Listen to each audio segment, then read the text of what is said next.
नमस्कार विद्यार्थी मित्रांनो, आपण कालपासूनच लेक्चर सुरू केलेले आहेत पुन्हा एकदा.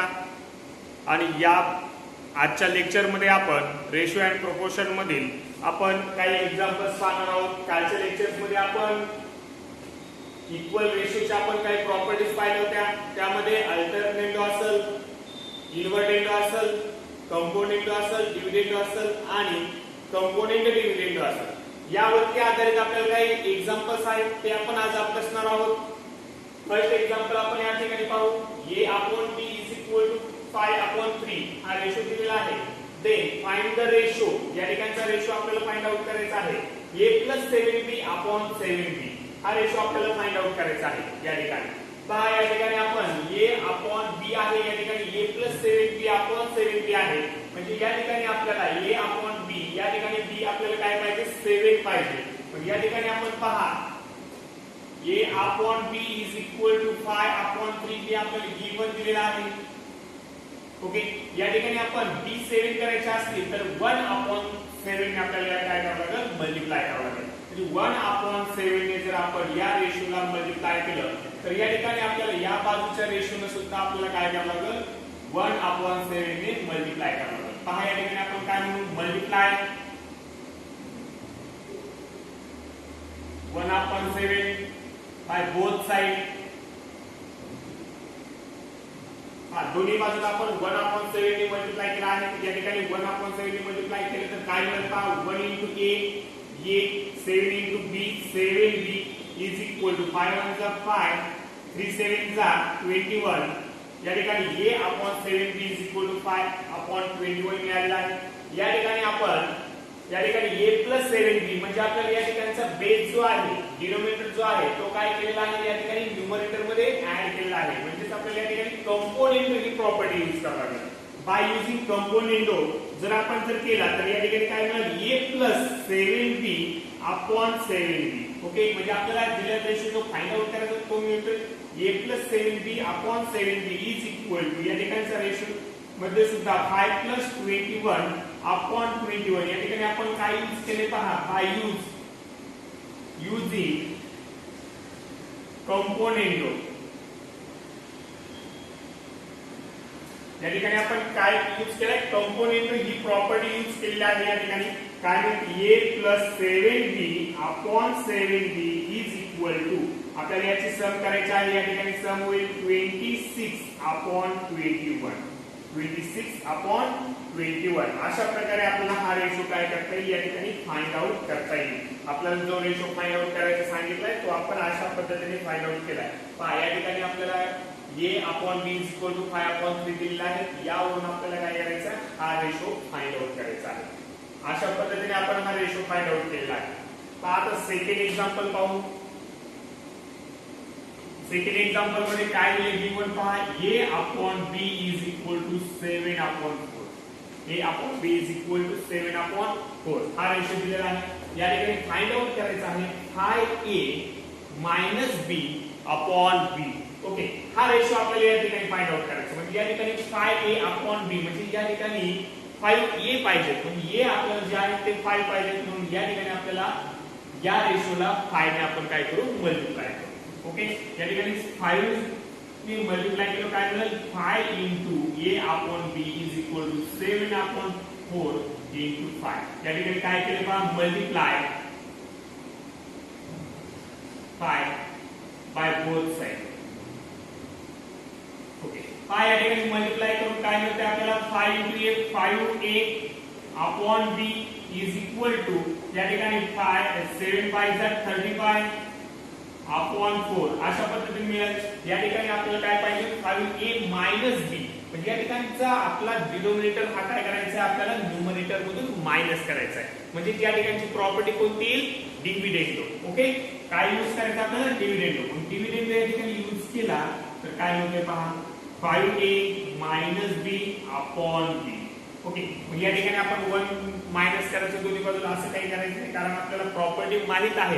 या ठिकाणी आपण डायरेक्ट प्रॉपर्टी यूज करणार आहोत. ओके, 35 - 4/4 या ठिकाणी काय केले तर बाय युजिंग डिव्हिडेंडो ओके, या ठिकाणी आपण काय यूज केलेला आहे प्रॉपर्टी डिव्हिडेंडो. काय मिळते पहा आपल्याला 5a minus b upon b is equal to 35 minus 4 31 upon 4. काय मिळेल 31 upon 4. अशा पद्धतीने आपल्याला या प्रॉपर्टीचा यूज करून आपण काय करणार आहोत, काय असे प्रॉब्लेम सॉल्व्ह करणार आहोत. यानंतरचे काही प्रॉब्लेम आपण पाहू लगेच.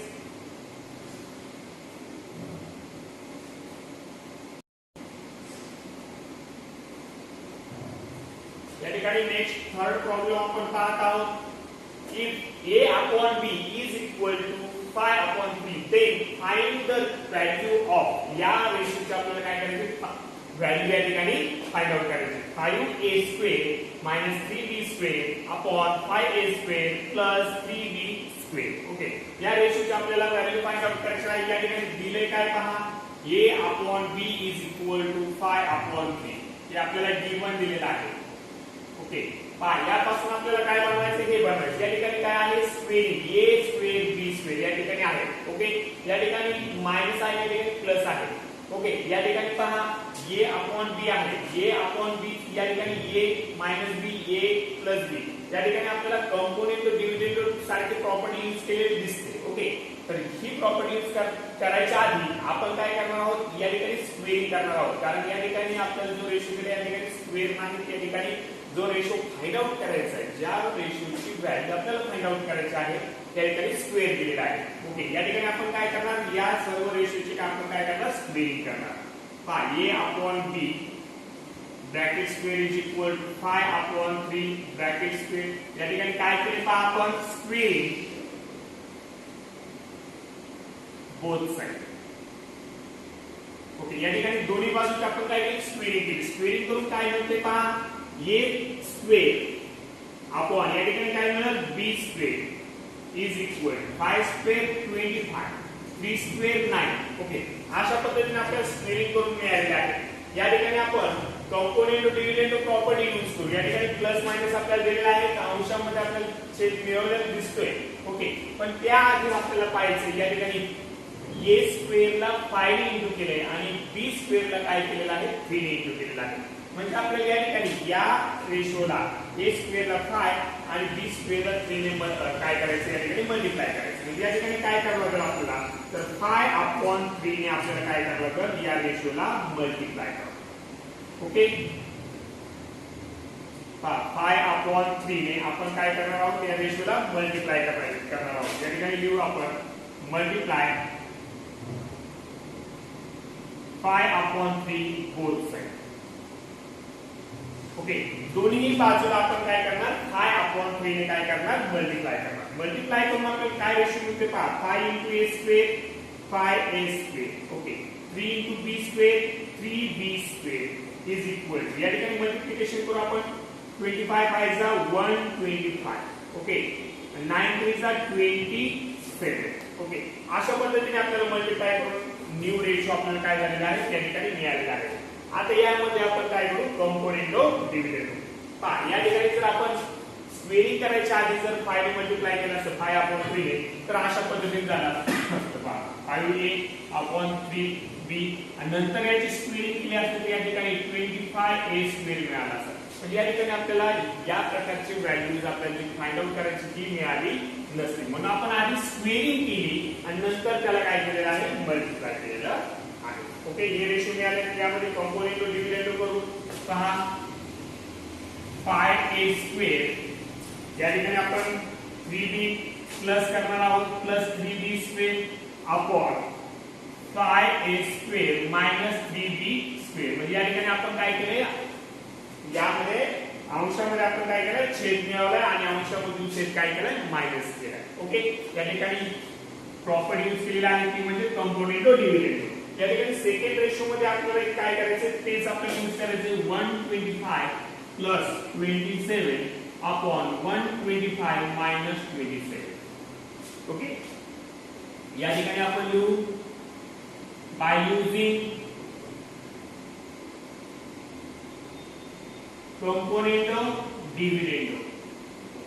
ओके, या ठिकाणी आपण काय यूज केली, कंपोनेंट ऑफ डिव्हिडेंड प्रॉपर्टी जी आहे फिफ्थ प्रॉपर्टी आपली लास्टची ती प्रॉपर्टी काय केली आपण या ठिकाणी यूज केली. पहा काय मिळते 5a square plus 3b square upon 5a square minus 3b square is equal to या ठिकाणी 125 प्लस 27 आपल्याला करायचे आहे. या ठिकाणी आपण यांची काय करणार आहोत सम करणार आहोत. 152 काय मिळते आपल्याला याची 152 आणि या ठिकाणी आपण मायनस करणार आहोत. या ठिकाणी मायनस करून आपल्याला काय मिळेल 98 काय मिळतील 98. या ठिकाणी 152 आणि 98 हे काय होतील डिवाइड होऊ शकतात. या ठिकाणी आपण त्यांना डिवाइड करू रिड्यूस फॉर्म मध्ये आपण त्यांना घेऊ. ओके जर या ठिकाणी आपण 2 ने डिवाइड केलं तर काय होते पहा. या ठिकाणी 2 ने डिवाइड जर केलं आपण 2 7 चा 40 2 6 चा ओके या ठिकाणी 76 मिळतील आणि या ठिकाणी 98 आपण पाहू 2 4 चा 1 2 9 चा म्हणजे या ठिकाणी 49 आपल्याला अशा पद्धतीने मिळतील. ओके मग पहा या ठिकाणी आपल्याला रिड्यूस रेशो आपल्याला मिळतोय 76 अपॉन 49 या ठिकाणी 5a square plus 3b square upon 5a square minus 3b square is equal to 76 upon 49. Okay पण या ठिकाणचा आपल्याला रेशो कोणता कुठला पाहिजे कुठल्या रेशोची व्हॅल्यू काढायची तर 5a square minus 3b square upon 5a square plus 3b square. या ठिकाणी प्लसचं साइन वरती आहे या ठिकाणी मायनस साइन खाली आहे. या ठिकाणी त्याचे काय आहे अल्टर आहे. म्हणजे या ठिकाणी आपण काय हे काय करणार आहोत या ठिकाणी इन्व्हर्टेंडो करणार आहोत. काय करणार आहोत इन्व्हर्टेंडो. आपण इन्व्हर्टेंडो प्रॉपर्टी शिकलेलो आहोत. इन्व्हर्टेंडो केला म्हणजे आपल्याला जो बेस आहे तो काय होणार आहे न्यूमरेटरला जाणार आहे आणि जो न्यूमरेटर आहे तो डिनोमिनेटरला जाणार आहे. म्हणजे या ठिकाणी आपण 5a square minus 3b square upon 5a square plus 3b square आपल्याला ज्या रेशोची व्हॅल्यू काढायची तो रेशो मिळाला आहे. व्हॅल्यूज आपण फाइंड आउट करू. काय या ठिकाणी यामध्ये सुद्धा काय होणार आहे चेंज होणार आहे 49 अपॉन 76. या ठिकाणी आपण काय यूज केले बाय युजिंग इन्व्हर्टेंडो.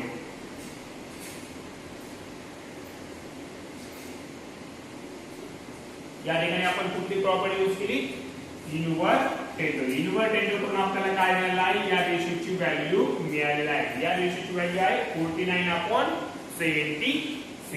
ओके या ठिकाणी आपण नेक्स्ट फोर्थ प्रॉब्लेम पाहत आहोत. या ठिकाणी आपण ऍप्लिकेशन घेत आहोत या ठिकाणी इक्वल रेशोचं. ओके यामध्ये आपला फोर्थ नंबर प्रॉब्लेम आहे in root x plus 13 minus in root x minus 1 upon in root x plus 13 plus in root x minus 1 is equal to 1 upon 3. Okay या ठिकाणी आपल्याला काय करायचं आहे या ठिकाणी x ची व्हॅल्यू आपल्याला काय करायची या ठिकाणच्या x ची व्हॅल्यू आपल्याला फाइंड आउट करायची आहे. ओके या ठिकाणी आपल्याला नेक्स्ट कोणताही रेशो दिलेला नाही की त्याची व्हॅल्यू फाइंड आउट करा. या ठिकाणी आपल्याला अशा पद्धतीचा रेशो दिला आणि सॉल्व सांगितलेला आहे. तर या ठिकाणी आपल्याला सॉल्व करताना x ची व्हॅल्यू आपल्याला काय करायची फाइंड आउट करायची. ओके तर या ठिकाणी पहा या ठिकाणी मायनस साइन आहे प्लस आहे. या ठिकाणी आपल्याला सारखे सर्व ज्या व्हॅल्यूज आहेत त्या सेम आहेत फक्त या ठिकाणी प्लस मायनस साइन आहे. म्हणजे या ठिकाणी कंपोनेंट डिव्हिडेंड प्रॉपर्टी आहे. म्हणजे आपल्याला पुन्हा आपल्याला काय करायची या ठिकाणी कंपोनेंट डिव्हिडेंड प्रॉपर्टी यूज करायची. पण त्याआधी आपण कंपोनेंट डिव्हिडेंड प्रॉपर्टी यूज करताना आपल्याला प्लस साइन वरती असतं आणि मायनस साइन या ठिकाणी डिनोमिनेटर असतं. ओके मग या ठिकाणी आपण याचा काय करणार आहोत इन्व्हर्टेंडो सुरुवातीला करून हा इन्व्हर्टेंडो करून आपल्याला काय मिळेल x प्लस 13 या ठिकाणचा आपण डिनोमिनेटर जो आहे तो न्यूमरेटरला घेणार आहोत प्लस x मायनस 1 अपॉन या ठिकाणचा न्यूमरेटर आपण डिनोमिनेटरला घेऊ x plus 13 minus x minus 1 आपण या ठिकाणी घेतलेला आहे इज इक्वल टू 3 अपॉन काय येईल 1. या ठिकाणी आपण यूज केलं बाय इन्व्हर्टेंडो. या ठिकाणी इन्व्हर्टेंडो ही प्रॉपर्टी यूज केली. या ठिकाणी आपण आता कंपोनेंटो डिव्हिडेंडो प्रॉपर्टी यूज करू. पहा आता या ठिकाणचा हा पूर्ण न्यूमरेटर आहे आणि हा डिनोमिनेटर आहे. या ठिकाणी numerator x plus 13 plus x minus 1 plus त्यामध्ये आपण डिनोमिनेटर प्लस करणार आहोत x plus 13 minus x minus 1 पहा कंपोनेंटो डिव्हिडेंडो करताना आपण या न्यूमरेटर मध्ये काय करतो डिनोमिनेटर या ठिकाणी प्लस करतो आणि डिनोमिनेटरला न्यूमरेटर मधून काय करतो डिनोमिनेटर मायनस करतो. पुन्हा आपण न्यूमरेटर लिहून घेऊ x plus 13 plus x minus 1 या ठिकाणी आपण काय करतो या ठिकाणी प्लस आणि या ठिकाणी मायनस साइन आणि या ठिकाणी आपण डिनोमिनेटर लिहून घेणार आहोत x प्लस 13 या ठिकाणचा मायनस साइन आहे आणि या ठिकाणी मायनस आहे मायनस मायनस काय होईल या ठिकाणी प्लस होईल या ठिकाणी x मायनस 1 अशा पद्धतीने येतील. या ठिकाणी सेकंड रेशो मध्ये 3 प्लस 1 अँड डिनोमिनेटरला मिळेल आपल्याला 3 मायनस 1 या प्रॉपर्टीला आपण काय म्हणतो कंपोनेंटो डिव्हिडेंडो कंपोनेंटो डिव्हिडेंडो. ओके या ठिकाणी आपण कंपोनेंटो डिव्हिडेंडो प्रॉपर्टी यूज केली. पुन्हा एकदा व्यवस्थित पहा की आपण न्यूमरेटर मध्ये काय करतो वरती या ठिकाणी न्यूमरेटर मध्ये डिनोमिनेटर प्लस करतो आणि या ठिकाणी डिनोमिनेटरला काय करतो न्यूमरेटर मधून डिनोमिनेटर काय करतो मायनस करतो. ओके तर या ठिकाणी 3 प्लस 1 आणि डिनोमिनेटरला 3 मायनस 1 अशा पद्धतीने करतो. पहा या ठिकाणी काय होईल या ठिकाणी आपल्याला हे प्लस आहे आणि हे काय आहे मायनस काय होती कट होती. ओके या ठिकाणचे हे प्लस आहेत आणि हे काय आहे मायनस त्यामधून कट होतील. मग या ठिकाणी काय आहे मिळालेलं आपल्याला x plus 13 plus x plus 13 हे दोन्हीही जे काय रूट मध्ये आहेत ते आपल्याला मिळाले म्हणजे 2 इंटू x प्लस 13 आपल्याला हे दोन वेळेस मिळाले म्हणून 2 इंटू x प्लस 13 या ठिकाणी आपल्याला हे 2 इंटू x मायनस 1 आपल्याला मिळाले आहेत. या ठिकाणी x minus 1 plus x minus 1 आपल्याला रूट मध्ये मिळाले आहेत. त्यानंतर आपण 2 इंटू रूट x मायनस 1 घेतलेले आहेत. या ठिकाणी काय मिळेल 3 प्लस 1 4 आणि डिनोमिनेटर मिळेल 3 मायनस 1 2. ओके अशा पद्धतीने मिळाले आहेत. या ठिकाणी 2 2 काय होतील या ठिकाणी डिवाइड होऊन जातील. ओके या ठिकाणी आपल्याला मिळाले ratio x plus 13 upon in root x minus 1 is equal to 4 upon 2. Okay या ठिकाणी मिळाले आहे in root x plus 13 upon in root x minus 1 is equal to 4 upon 2. Okay तर या ठिकाणी आपण सॉल्व करणार आहोत. या ठिकाणी आपल्याला जर स्क्वेअर रूट आपल्याला काढून टाकायचं असेल तर स्क्वेअरिंग बोथ साइड करावं लागेल. या ठिकाणी दोन्ही बाजूचा आपल्याला काय करावं लागेल स्क्वेअरिंग करावं लागेल. या ठिकाणी आपण याला डिवाइडिंग करू शकतो 2 * 2 आणि 2 * 2 4 अशा पद्धतीने करू शकतो किंवा आता आपण याची स्क्वेअरिंग करून घेतली तरी चालेल. स्क्वेअरिंग करून जर घेतली तर काय मिळेल पहा x प्लस 13. ओके या ठिकाणी स्क्वेअर आणि स्क्वेअर रूट काय होतात कट होतात आणि या ठिकाणी x मायनस 1 मिळेल आपल्याला काय मिळेल x मायनस 1 या ठिकाणी स्क्वेअर रूट कट झाले. या ठिकाणी स्क्वेअरिंग केली तर 14 चा स्क्वेअर 60 4 चा स्क्वेअर 60 आणि 2 चा स्क्वेअर काय मिळणार आहे 4 मिळणार आहे. या ठिकाणी आपण काय केले बाय या ठिकाणी स्क्वेअरिंग बोथ साइड दोन्ही बाजूची काय केली आपण या ठिकाणी स्क्वेअरिंग केलेली आहे. या ठिकाणी काय मिळते पहा आपण x plus 13 upon x minus 1 is equal to या ठिकाणी आपण जर डिवायडेशन जर केलं 4 1 जा 4 4 जा 60 म्हणजे 4 1 जा 4 4 4 जा 60 4 अपॉन 1 मिळत आहे आपल्याला. या ठिकाणी क्रॉस मल्टिप्लिकेशन करू 1 ने आपण मल्टिप्लाय करू x प्लस 13 1 ने मल्टिप्लाय केले x प्लस 13 या ठिकाणी मिळालं आपल्याला x प्लस 13 इज इक्वल 4 ने मल्टिप्लाय करू इथं 4 into x 4x minus 4 1 जा 4.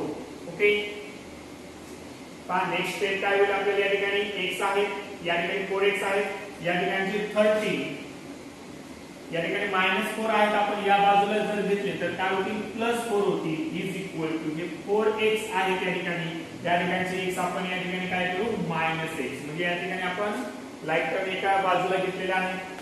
14 + 4 17 13 + 4 या ठिकाणी आपल्याला काय मिळेल 17. ओके